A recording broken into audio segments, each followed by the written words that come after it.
Yes, good morning. Good morning. Is this Paul? Yes, it is. Hi there. This is Tanya from the College of Physicians. How are you? Oh, hi, Tanya. I'm not too bad. How about yourself? Good. Good. Thank you. How's Argo? Oh, she's doing good. She's doing good. Just She's napping doing right now. good? Good. Glad to hear. Okay. So the purpose of our call is to really further talk about your complaint. I did speak with Dr. Bertros, and so I would like to share what he had to say about your concern. Okay? Okay. So I'm going to start with your email because it seems that you were wanting some follow-up with respect to your forms, I guess, for work and accommodations and for the service dog. That's right. So I can't provide you with an update about that. Okay. Okay, so I don't know where that is at, Okay. but I trust that you'll continue to follow up with Dr. Hamed, Okay. and if Dr. Bertram still needs to be involved, you can let me know and I can follow up with him on that piece of it. Okay? Sounds good, yeah. All right.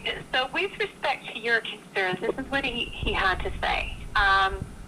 So I'm going to start out with, how you had sent that email to the office, right? And you had indicated that you were wanting to bring Argo to the next appointment. That's right. And that you had actually had a phone conversation with the receptionist, and you had brought that to the receptionist's attention as well. So there was an assumption on your part that you were fine to bring Argo because it wasn't outright said to you, no, you can't bring the dog. That's right. Yeah. So I did have this conversation with Dr. Bertros. This is where I want to start because this was where the breakdown in communication had happened, right? And you and I had talked about this in our initial conversation as well. So, I reviewed the email with Dr. Bertros, and I did say, yes, clearly said that, that you wanted to bring Argo. Yep. You were under the impression that you could, and this also followed up with a conversation with the receptionist. So what Dr. Bertros had to say was that the person in receipt of the email and the person that you spoke with in conversation about Argo prior to the appointment date, he feels this person did not understand the communication, perhaps didn't read the email in its entirety, and again, even that phone call conversation, he feels the staff person didn't understand. He feels that you may have spoken with the receptionist where in that receptionist language, their English is not their first language, and he's not sure. He really feels the person you were in contact with wasn't getting the message, really didn't understand what you were asking. And I didn't get that in... Yeah, okay. Yeah, so he feels that had this communication come to him, had there been a conversation with him to say, yes, Paul wants to come with the service dog, either once you sent the email or once in the conversation with the receptionist, then he could have had the conversation with the receptionist and then, of course, through you to say, what is the purpose of the dog coming? That's right. And yes or no, the dog can come. You know what, I do understand. Yeah. I do understand that point. And you know what, here's the thing. There could have been a miscommunication with the receptionist. I didn't feel like it at that point because the person seemed to understand. Now, I did hear an accent, and, he's not lying by saying that the person is not, first language is English and whatnot, but I thought that it was understood. Again, as far as I'm concerned, me personally, putting a blame on either the receptionist or the doctor is really not my intention. You know what I mean? I'm not looking for retribution or putting blame on people. It is, things happened. It's just about moving forward, So, yeah. Yeah, I understand. So for him, he feels, this was his response to that piece of it. Understood. And so he feels it was a breakdown in communication. He explained that, he shares this office with other physicians. So it's not just him in the office. There are other physicians within the office. I guess, these receptionists, they're fielding calls that are coming in for all of the physicians that work out of this office. And somewhere along the lines, there was a breakdown in communication. So the email wasn't read in its entirety. He felt maybe could it have been different if sort of the subject line was bringing my dog to the appointment, or, you say that sort of in the first sentence. I don't know. I guess. At the end of the day, I understand the receptionist has a responsibility to filter all through those emails maybe it wasn't read to the end, because I said it's not arguably, like, it's not that long of an email. Had you read it in its entirety, you'd have seen at this time your request to bring in the service dog. Somewhere along the line, there was a communication breakdown. I'm not saying on your end, because you were clearly, fairly under the assumption that it was okay for you to bring Argo. For because sure. you did your due diligence. You sent an email, you had a conversation with the receptionist, you felt that it was understood. So I can appreciate from your end, it was understood you're bringing the dog, this is not a problem. And then, of course, you get there, and it was a problem. There you go. So, yeah, so the receptionist started fielding those calls. There was a breakdown there. Dr. Boutros did address this with his staff. He did say the staff should have notified me, and I don't think he's trying to berate the staff here, but he did have a conversation. He said, innocently, I didn't think that the message was understood. There was a breakdown in conversation. He goes, in the future, it was like, if these requests or any kind of unusual requests sort of come in, it needs to run by the doctor, and there needs to be a conversation to say, okay, how can we approach this? How can we best accommodate this, right? So that you can still access the service, and, what are we doing with the dog, right? Absolutely. Can an accommodation be made with the dog? So we did have this conversation further. That's great. And I said to him, so what he did say to him is that his intention was not to cause you any distress. He says if he had done so, he is sincerely apologetic about that. It was not his intention to come across as scolding you. In his perception, he didn't feel that he was scolding you, but he did say that if that's how you perceived his communication towards you, that he was apologetic. It was not his intention to come across that way. Fair enough. And you know what? I'm going to give him a little bit of credit here. I suffer from ADHD. Okay, I am fairly sensitive to rejection in a way. Most what you call that? Especially in the circumstances where I feel like I did my best. It was not what I expected to happen that day, and. Again, the way he came off was pretty scoldy, in my opinion. But again, my sensitivity added to that would have exacerbated the situation, I would think. But again, I fully understand. I know he was not trying to, start problems with me or anything like that. And I do understand completely the whole situation with allergies and all that. It's just that, that breakdown in communication happened. He probably wasn't aware of what the email contained. It's very possible that as he's a family doctor, he has a lot of patients that slip through the cracks. And you know what? If he understands where I'm standing from and he's apologetic, I have no problem forgiving and letting things go. And I'm very happy about, the staff getting some form of training. And I think this is very important. It's very, very, very important to me personally. And even further, I would appreciate if that sort of message could be spread to other clinics, other doctors, and so on. Just so it doesn't happen to somebody else. I think there was a lot learned here, to be honest with your complaint, right?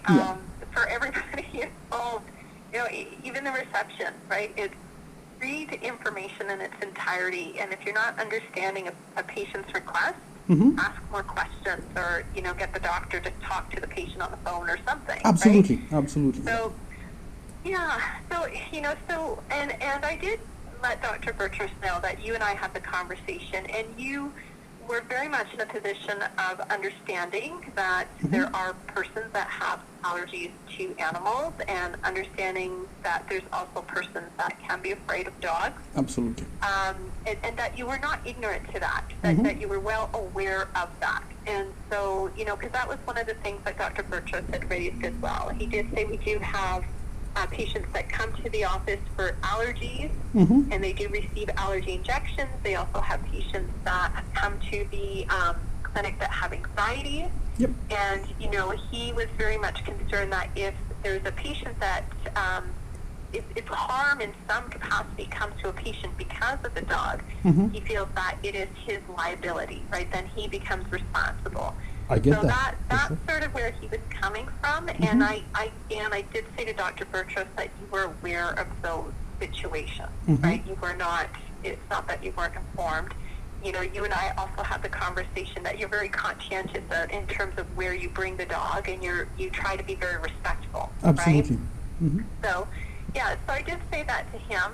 I further talked to Dr. Bertros to say, well, if Paul, in fact, you came with the dog, and let's say you were aware that the dog was coming, like what accommodations can your office offer accommodations for people that bring service dogs? Mm-hmm.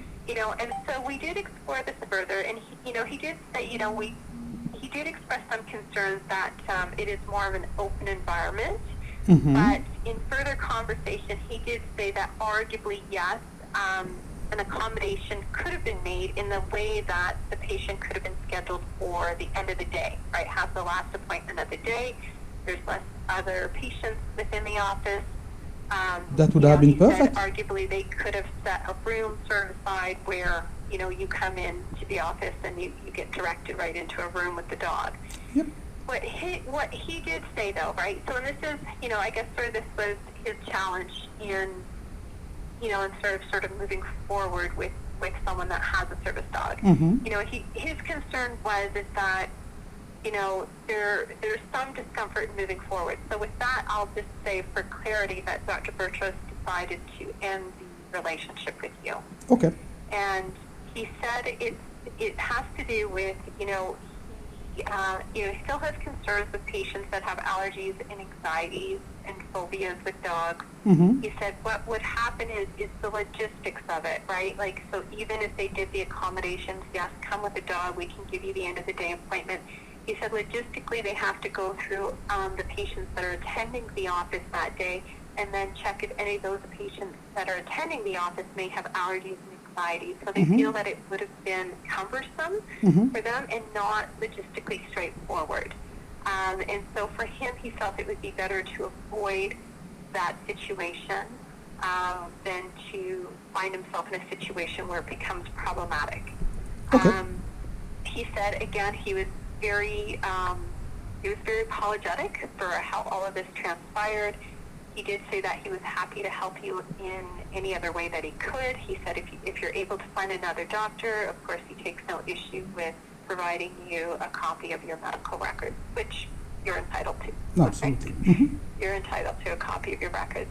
So that essentially was his response to your complaint. Mm-hmm. So, it's sort of now the ball court falls over to you. Do you feel satisfied enough wherein you can close the matter, that there was something positive that came out of all of this?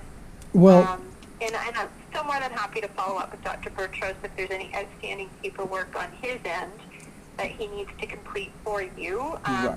He mentioned as well, I think you mentioned in the email on Dr. Mohammed, wherein the paperwork was getting done. So I don't quite know what's outstanding in terms of what Dr. Bertros needs to do for you. Well, the thing is, normally, and as far as I understand, I'm really not sure about what the exact procedure is. It's really not clear. So what's going on at the moment for me personally is that I'm trying to get back to the office, and the office has requested that there's a form that should be filled and sent back to them, concerning my, my health status and whatever update there is, right? Normally, I would think that it is my family doctor who would be, spearheading that, sorting out that stuff, instead of the specialist, right? Dr. Mohammed is my psychiatrist, and I have Dr. Vicarelli, who is my endocrinologist. I have sent them both emails, but none have responded so far. Not exactly sure what's going to happen with that. I will try to do a follow-up. Again, I have an appointment with both fairly shortly. But I still have that one specific form to figure out and sort out. Okay. That's one thing. Not exactly sure what to do about this. I will talk to Dr. Mohammed, I guess, and think it through. Because I'm seeing him in about a week. And now, okay. Here's the other aspect of this. We fully understand what transpired and so on. And again, I understand that there's the whole allergy and so on. But my situation, I can say, is okay, fine. I can move on, I can figure out what I can do from now on. But what about other people with dogs? Yeah. How? So we did say that, yeah. I said, well, what about in the future? Right. As somebody else that has, that is wanting to bring their service dog. So that piece of it, this is where it becomes a little bit tricky, I would say, because this is sort of more of a hypothetical scenario, because when I spoke with Dr. Bertros about this, he said that they never had somebody with a service dog. So you were kind of the first person. Mm-hmm. So, I think really sort of moving forward in conversation with Dr. Bertros, he said, yes, again, arguably they could make, accommodations. Perhaps there's other physicians within that shared office that would be okay to have the dog. I'm not sure. Mm-hmm. But because it is a shared office, it is a conversation that needs to happen with these other physicians. There needs to be an agreement. His sort of position is really no dogs in the office, because again, he's coming from like a liability position. It's not that he would refuse to see the patient and provide patient care, but his position is that preferably the dog shouldn't be in the office. Right? And I think sort of moving forward, if there's any patients with service dogs coming to the office, those conversations need to be had, right? It might be, I want to say, I'm going to sort of speak on behalf of Dr. Bertros here. Based on his response, I don't think that's sort of his it would need to have a conversation. It would almost be on a case-by-case basis.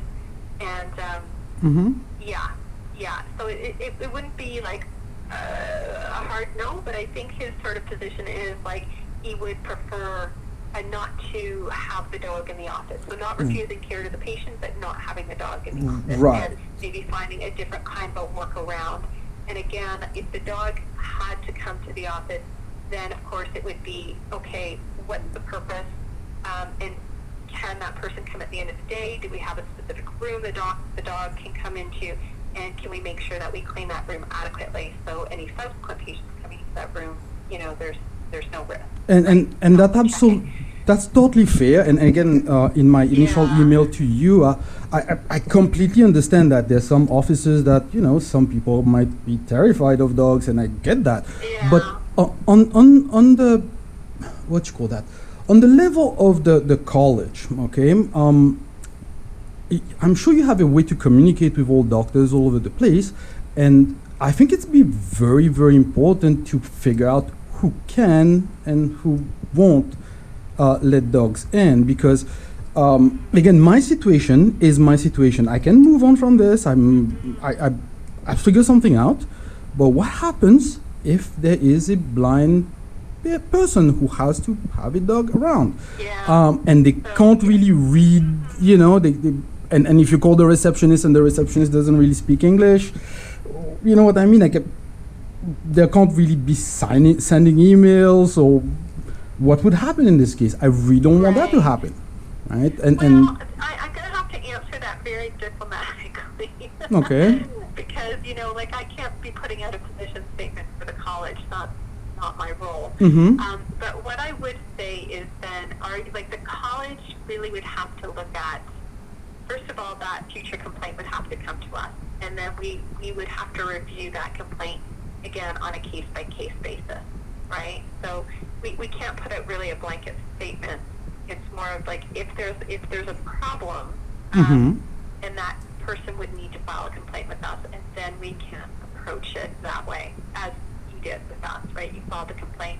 Your complaint is specific to your situation, so it would apply to anybody else filing a complaint with us in the future that had a service dog, right? Because I can appreciate there's layers involved here. It's not that straightforward, right? So it would have to be on a case-by-case basis. Why would it have to be on a case-by-case basis? The thing that I'm asking specifically is this, okay? Would it be possible for doctors to advertise,